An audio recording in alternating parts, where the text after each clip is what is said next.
Bismillahirrahmanirrahim. Assalamualaikum warahmatullahi wabarakatuh. Salam sejahtera untuk kita semua. Baik, untuk pertemuan hari ini itu kita akan membahas tentang prinsip dasar lingkungan hidup.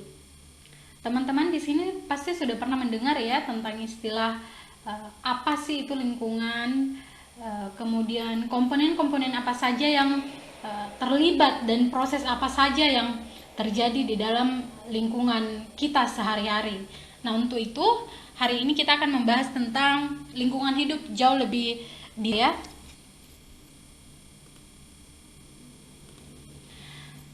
Nah, apa sih itu lingkungan? Nah, ini ya, kita bahas perkataannya dulu ya. Lingkungan adalah suatu ruang yang mengandung makhluk hidup atau komponen biotik dan benda mati atau abiotik serta tatanan sistem interaksi secara menyeluruh, holistik ya. Jadi ada komponen biotik di situ, ada komponen abiotik di situ, dan ada sistem yang terjadi ya. Ada sistem atau interaksi timbal balik antara makhluk hidup dengan lingkungannya. Nah, ini berdasarkan Undang-Undang Pengelolaan Lingkungan Hidup Nomor 32 Tahun 2009 menyebutkan bahwa kesatuan ruang dengan semua benda, daya, keadaan, dan makhluk hidup termasuk manusia dan perilakunya yang mempengaruhi kelangsungan kehidupan dan kesejahteraan manusia serta makhluk hidup lain. Jadi sudah ada undang-undangnya ya yang mengatur tentang lingkungan hidup itu. Nah, di dalam lingkungan hidup itu ada namanya individu ya. Jadi ada namanya istilah individu. Individu artinya tidak dapat dibagi. Jadi dia hanya berdiri sendiri ya. In artinya tidak, dividus artinya tidak dapat dibagi. Jadi hanya satu ya. Beda kalau misal dia populasi. Populasi adalah sekelompok individu sejenis yang menempati satu ruang tertentu. Jadi sangat jelas ya, ini sebenarnya sudah dibahas di pertemuan pekan lalu tentang hierarki struktur biologis. Nah, ini juga erat kaitannya, jadi berkesinambungan materi sebelumnya dengan materi hari ini. Populasi ini populus, rakyat atau penduduk. Jadi memang dia jumlahnya lebih dari satu ya, atau sekelompok populasi. Nah, komponen berikutnya adalah habitat. Habitat ini sangat erat kaitannya dengan lingkungan hidup. Kenapa? Karena habitat ini adalah ruang atau tempat tinggal dari suatu individu atau sekumpulan makhluk hidup untuk mendapatkan keperluan hidup. Jadi tempat tinggal ya untuk melangsungkan kehidupan bagi makhluk hidup itu sendiri. Seperti untuk mendapatkan makanan, energi, tempat berlindung, serta lingkungan yang sesuai untuk berkembang biak dan tumbuh ya. Jadi ini Kamus Biologi As'ad Sungguh 1993. Jadi habitat ini adalah tempat tinggal ya yang biasa atau yang wajar dari suatu individu atau sekelompok makhluk hidup untuk mendapatkan keperluan hidup. Itu namanya habitat. Selanjutnya tadi dari individu, populasi, kemudian membentuk komunitas ya. Membentuk komunitas. Komunitas ini merupakan sekumpulan populasi dari spesies-spesies yang berlainan dan bersama-sama menghuni suatu tempat ya atau suatu ruang tertentu. Jadi misalnya ada populasi sapi, populasi tanaman di situ, ada juga populasi rusa atau harimau misalnya ya. Jadi kumpulan dari beberapa populasi dari spesies-spesies yang berlainan. Jadi berbeda ya, berbeda populasi yang menempati atau secara bersama-sama menempati atau menghuni suatu ruang tertentu. Nah, berikutnya ada istilah niche atau relung ya.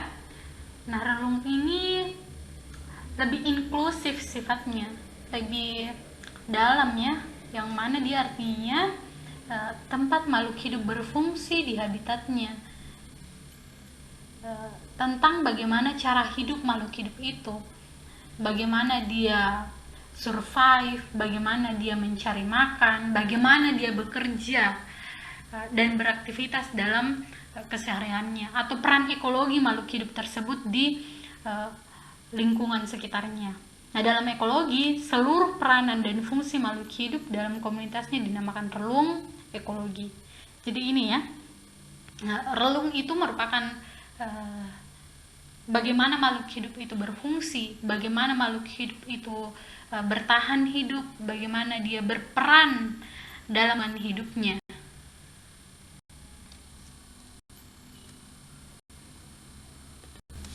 Nah, berikutnya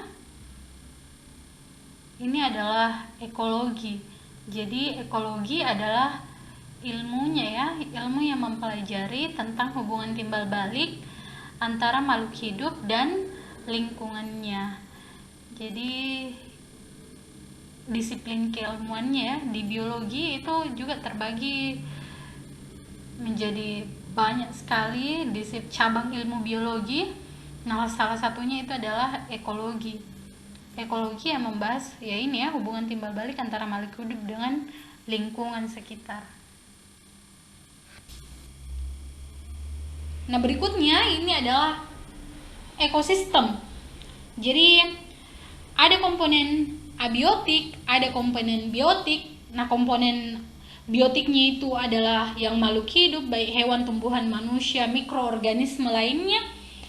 Sedangkan komponen abiotik atau tidak hidup ini misalnya air, tanah, atmosfer, udara, kelembapan, cahaya matahari, itu semua adalah komponen abiotik ya, yang senantiasa kita selalu berkomunikasi atau saling berhubungan ya. Nah, sistem yang terjalin di antara komponen biotik dan abiotik ini disebut namanya ekosistem ya. Jadi sistem interaksi antar seluruh komponen dalam suatu lingkungan, suatu tatanan yang terbentuk oleh hubungan timbal balik antara makhluk hidup dan lingkungannya. Jadi ada hubungan timbal balik antara komponen biotik dan komponen abiotik. Nah, ini tatanan unsur lingkungan hidup yang merupakan kesatuan utuh menyeluruh dan saling mempengaruhi dalam bentuk keseimbangan. Jadi membentuk keseimbangan ya, kehidupan, stabilitas, dan produktivitas lingkungan hidup. Jadi ada sistem ya, sistem.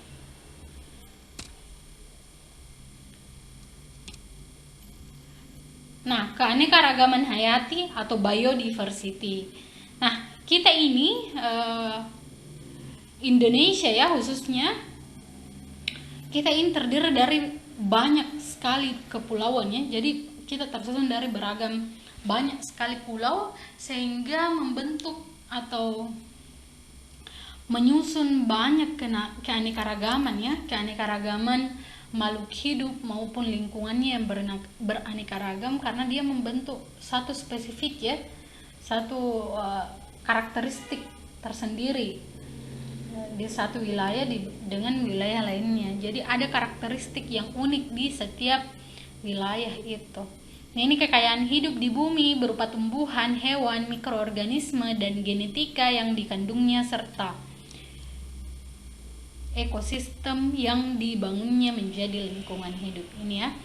Ini WWF 1989. WWF ini World Wildlife Federation. World Wildlife Federation. Undang-undangnya tentang pencemaran lingkungan ini. Nah, apa yang dicemari? Nah, ini ya, limbah. Munculnya limbah sisa suatu usaha dan atau kegiatan. Jadi limbah adalah sisa suatu usaha dan atau kegiatan. Selain limbah, ada juga bahan berbahaya beracun ya, atau B3. Bahan berbahaya beracun. Setiap bahan yang karena sifat atau konsentrasi jumlahnya baik secara langsung maupun tidak langsung dapat mencemarkan dan atau merusak lingkungan hidup, kesehatan, kelangsungan hidup manusia serta makhluk hidup lain. Jadi B3, bahan B3 ini atau bahan berbahaya beracun ini biasanya larutan-larutan kimia ya, atau bahan-bahan pelarut kimia yang biasa digunakan di laboratorium. Itu biasanya sudah punya kode-kode tertentu ya, kode-kode tertentu yang menandakan bahwa larutan ini berbahaya. Itu biasanya di standar laboratorium itu sudah ada SOP ya, Standard Operational Production, yang digunakan sebagai panduan ya, sebagai panduan dalam pelaksanaan di laboratorium. Jadi ada bahan B3 ini, bahan berbahaya beracun.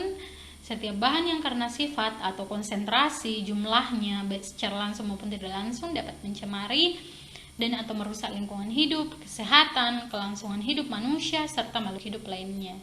Jadi bukan hanya untuk manusia ya yang rusak, tetapi makhluk hidup lain pun juga Nah, muncul lagi ada istilah baku mutu lingkungan. Baku mutu lingkungan. Baku artinya dia standar ya, standar mutu lingkungan. Ukuran batas atau kadar makhluk hidup, zat energi atau komponen yang harus ada dan atau unsur pencemar yang ditenggang keberadaannya dalam satu sumber daya tertentu sebagai unsur lingkungan hidup. Jadi ada namanya istilah baku, standar mutu lingkungan. Ini biasanya kalau misal mau membangun sebuah laboratorium besar ya, misalnya kita mau bangun satu laboratorium kesehatan, itu laboratorium kesehatan di Sulawesi Barat misalnya, itu ada namanya, sebelum dibangun itu harus dikaji dulu ya baku mutu lingkungannya, bagaimana tempat pembuangan limbah larutan-larutan kimianya, apakah sudah memenuhi standar SOP yang sudah ditetapkan oleh Kementerian Kesehatan misalnya ya. Itu semua ada standarnya yang harus dipenuhi. Kalau tidak sesuai standar, ya tidak diberikan izin untuk membangun laboratorium tersebut. Karena jangan sampai keberadaannya itu atau keberadaan misalnya laboratorium ini atau laboratorium kesehatan yang dibangun itu ternyata dapat merusak ya atau mencemari lingkungan yang ada di sekitarnya. Makanya kalau misalnya orang-orang itu atau pelaku industri yang mau membangun pabrik-pabrik besar, itu ada semua ya baku mutu lingkungan, dilakukan uji oleh pakarnya masing-masing, apakah ini sudah sesuai standar SOP yang sudah ditetapkan oleh Kementerian baik Kementerian Kesehatan ataupun Kementerian Lingkungan Hidup. Nah itu ya. Nah, perusakan lingkungan hidup ini juga penting ya. Perusakan lingkungan hidup ini adalah tindakan yang menimbulkan perubahan langsung ataupun tidak langsung terhadap sifat fisik dan atau hayati yang mengakibatkan lingkungan hidup tidak berfungsi lagi. Jadi ini ya, perusakan lingkungan hidup. Jadi orang yang membuang sampah ini ya, ini salah satu contoh yang sangat nyata di sekitar kita. Orang yang membuang sampah itu adalah bentuk nyata dari perusakan lingkungan hidup. Membuang sampah secara sembarangan itu berarti kita ikut berkontribusi terhadap perusakan lingkungan hidup. Jadi ini harusnya bisa kita sadari bersama ya, bahwa membuang sampah itu berarti kita ikut berkontribusi mencemari. Jadi seharusnya itu adalah kita ya, dimulai dari diri kita sendiri dengan meningkatkan kesadaran dan memberikan contoh kepada di lingkungan sekitar kita. Nah, dampak lingkungan. Apa dampaknya bagi lingkungan? Yaitu pengaruh. Jadi ini ya, dampak lingkungan setelah munculnya tadi limbah, bahan berbahaya, terus apa pengaruhnya? Ada dampaknya ya, dampak bagi lingkungan. Dampak lingkungan ini adalah pengaruh ya, perubahan pada lingkungan hidup yang diakibatkan oleh suatu usaha dan atau kegiatan. Makanya ini sangat penting ya, sangat penting diatur ini sama undang-undangnya. Industri-industri misal pelaku yang kayak mall itu mau dibangun mall-mall besar, itu semua dikaji ya dampaknya, pembangunan industri atau marketplace itu, pasar-pasar besar, itu semua dikaji ya, bagaimana pengaruhnya terhadap lingkungan hidup, apakah berpengaruh negatif ataukah sudah sesuai dengan SOP yang sudah ditetapkan. Nah, ini ya diatur oleh Undang-Undang Pengelolaan Lingkungan Hidup Nomor 32 Tahun 2009. Berikutnya ini pengelolaan lingkungan hidup. Jadi dikelola ya, lingkungan hidup ini dikelola sesuai dengan tatanan-tatanan yang telah ditetapkan oleh para pakarnya. Ini upaya terpadu untuk melestarikan fungsi lingkungan hidup yang meliputi kebijaksanaan. Jadi ada kebijakan ya, kebijaksanaan penataan, pemanfaatan, pengembangan, pemeliharaan, pemulihan, pengawasan, dan pengendalian lingkungan hidup. Jadi lingkungan hidup itu agar tetap bisa terjaga tatanannya, itu dilakukan upaya untuk melestarikan fungsi. Jadi lingkungan hidup itu dijaga melalui kebijaksanaan dari kebijakan-kebijakan yang diambil baik dari pemerintah maupun masyarakat itu sendiri yang melaksanakan tentang penataan, pemanfaatan, pengembangan, pemeliharaan, pemulihan, pengawasan, dan pengendalian lingkungan hidup. Nah, ada namanya AMDAL ya, analisis mengenai dampak lingkungan. Jadi ini yang penting ini adalah poinnya di sini. AMDAL-nya bagaimana, apakah sudah lolos atau tidak. Analisis mengenai dampak lingkungan. Jadi ada kajian mengenai dampak besar dan penting suatu usaha dan atau kegiatan yang direncanakan pada lingkungan hidup yang diperlukan bagi proses pengambilan keputusan tentang penyelenggaraan usaha dan atau kegiatan. Jadi harus dilakukan kajian menyeluruh dari keberadaan suatu usaha itu mengenai dampaknya, mengenai dampak besar dan penting dari keberadaan usaha itu atau kegiatan yang direncanakan pada lingkungan hidup yang diperlukan bagi proses pengambilan keputusan tentang penyelenggaraan usaha dan atau kegiatan. Nah ini ya, dinamika yang terjadi di lingkungan disebabkan oleh interaksi di antara bermacam komponen. Jadi ini komponen biotik, ini komunitas organisme hidup. Di dalamnya ini kita sudah masuk ya, manusia, tumbuhan, hewan, dan mikroorganisme lainnya. Nah ini kita selalu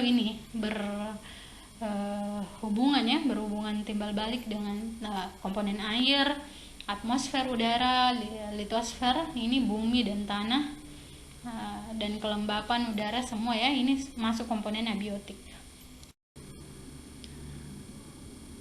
Jadi itu tadi ya, dinamika yang terjadi di lingkungan hidup kita atau di lingkungan sekitar kita ini disebabkan oleh terjadinya interaksi ya.